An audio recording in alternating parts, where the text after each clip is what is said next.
unang nakatikim ng bagsik ng bagyong Nona ang Bicol Region. Sa lakas nga raw ng hanging taglay ng bagyo, nagmistulang nasa loob daw ng washing machine ang probinsya ng Albay. May live report si John Consulta. John. Rhea, unti-unti na nga lumiliwanag dito sa probinsya ng Legazpi at kasabay ng pagsikat nga ng haring araw ay makikita na natin itong tanaw ng matinding damage na nakikita natin sa paligid ng mga kalsada nga dito sa Albay. Tulad na lamang dito sa aking kinaroroonan na makikita natin, talagang nagkaalat itong mga sanga at sa katunayan nga ito isang paso na nakapwesto sa isang lugar, pero sa tindi, sa lakas ng hangin ay nilipad na ito dito sa pwesto na ating kinatatayuan.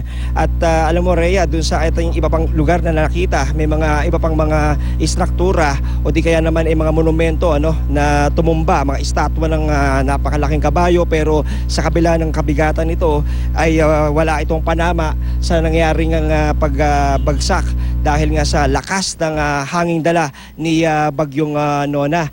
At sa ating pakikipag-usap sa PDRMC at kay Dr. Cedric Daep ng APSIMO ay sinasabi niya na medyo sa ngayon daw ay patuloy pa rin ang kanilang pangangalap ng mga datos kaugnay sa naging pinsalang idinulot itong si Bagyong Nona. Subalit ang maliwanag daw, Rhea, sa mga sandaling ito ay napakalakas ng hangin na kanilang naranasan kagabi at kasabay nito may dala itong tubig, ulan at talaga namang pahirapan yung mga naging sitwasyon katulad ng ating naranasan ng ating news team at nasaksiyan natin na personal yung pagkakatuklap ng ilang mga yero at pagliparan ng ilang mga debris sa gitna ng kasagsagan ng lakas ng hangin at pananalasa nitong Bagyong Nona.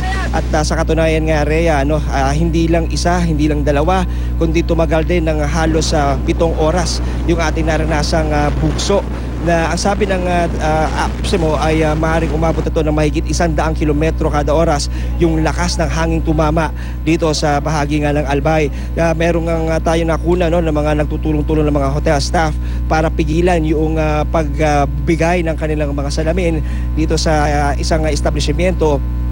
Subalit sa sobrang lakas talaga rin ng hangin ay hindi na to kinaya at bumigay nga ito at nagkabasag-basag yung ilan sa mga salamin at matinding pinsala nga ang naranasan ng ilang pang mga establishmento at inaasahan yung ibang infrastruktura din na Rhea ayon sa panalawigang pamahalaan ng Albay ay meron ding mga damage na kanilang nakuha. Subalit patuloy yung kanilang pag-iikot ngayon at anumang oras ay maaari mapatawag ng isang pulong balita press conference para nga ihayagin yung mga datos na kanilang nakalap kaugnay sa pinsalang natamo dahil sa pagsik ng hangin at ulang dala nitong Bagyong Nona. So sa ngayon, Rhea, yun muna ang latest sa ating may bibigay.